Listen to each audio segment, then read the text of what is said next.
जय मां जय मां जय मां जय मां जय मां जय मां।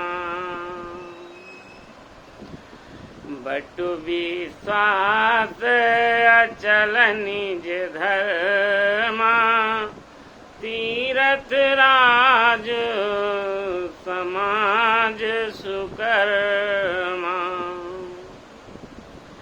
सबहि सुलभ सब दिन सब देसा, सेवत सादर समन कलेसा।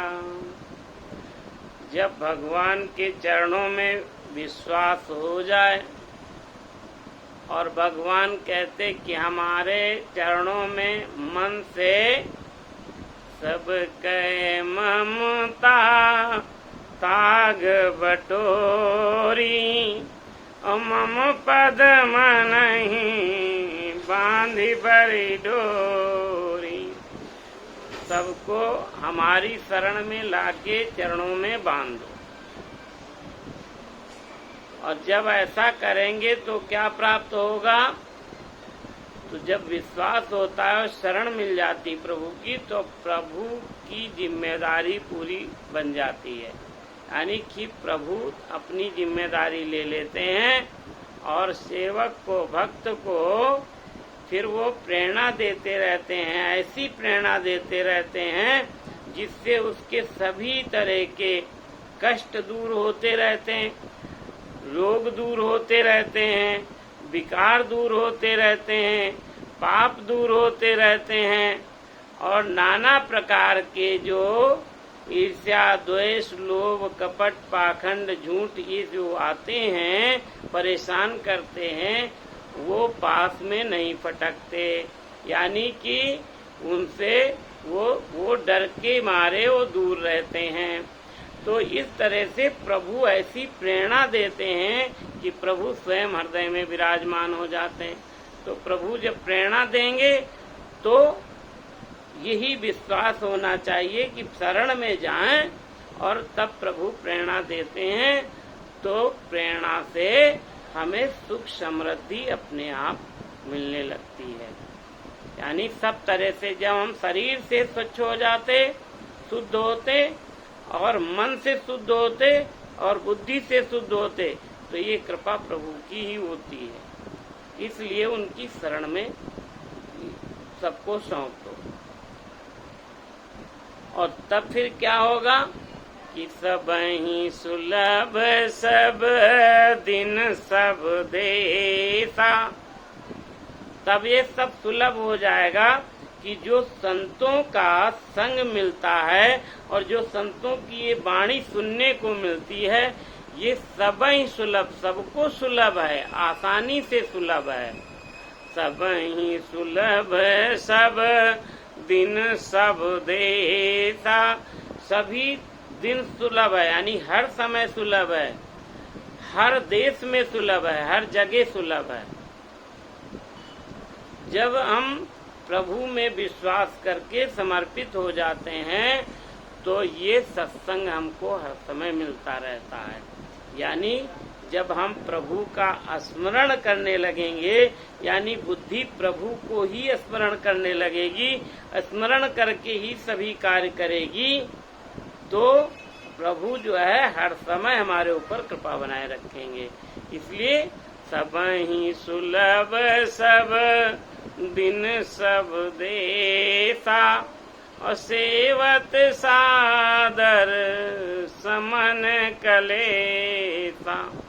और जो स्नान करता है इस तीर्थराज में, यानी संतों के समाज में जो स्नान करता है, जो सत्संग सुनता है, भजन सुनता है, जो उनके उपदेशों को सुन करके अनुसरण करता है, उसको कोई क्लेश नहीं होता। क्योंकि विश्वास से जब शरण में जाओगे और विश्वास से उनको सुनोगे, अब रोज सुने कैसे, रोज समझें कैसे? जब प्रभु के शरण में हो जाते हैं और कोई भी काम करते हैं चाहे जो काम करने चलें, चाहे पढ़ाई करने चलें, चाहे कोई अपना व्यापार करने चलें, चाहे अपनी सर्विस करने चलें, जहाँ भी जाते हैं तो जब हम प्रभु को पूजा पाठ करते हैं, यानी पूजन मनन कीर्तन करते हैं, तो प्रभु का ऐसे स्मरण करें कि उनसे जो संतों से सज्जनों से जो हमें मिलता है उनको पहले हम प्रणाम करें और उनको हम उनके चरणों में अनुराग करें, यानी उनसे आशीर्वचन प्राप्त करें। तो जब आशीर्वचन हर समय उपलब्ध है, हर जगह उपलब्ध है, यही प्रभु कहते हैं कि जब हमारे शरण में हो जाओगे तो हम फिर प्रेरणा देंगे। तो प्रेरणा देंगे तो सर्विस में भी बढ़िया अच्छा करेंगे आप, व्यापार भी अच्छा दिन भर करेंगे आप, जब पढ़ाई भी अच्छी आप करेंगे, अच्छा ज्ञान प्राप्त करेंगे। परंतु इसमें सबसे पहला काम है कि हम प्रभु के चरणों में अनुराग करके, यानी कि उनका स्मरण करके ही काम करें। जब हम स्मरण करेंगे, यानी कि ये हुआ हमारा नहाना धोना। जैसे हम शरीर को धोते हैं ऊपर से और अंदर से मन साफ नहीं कर पाते, तो ये अंदर से जो स्नान ध्यान है यही संगम का स्नान है, संत समाज रूपी संगम का स्नान। कि अंदर से अंतःकरण हम स्नान कैसे कराएं, जैसे हम रोज नहाते धोते हैं उसी तरह से हमको अपने हृदय को भी रोज, मन को भी स्नान ध्यान करानी चाहिए।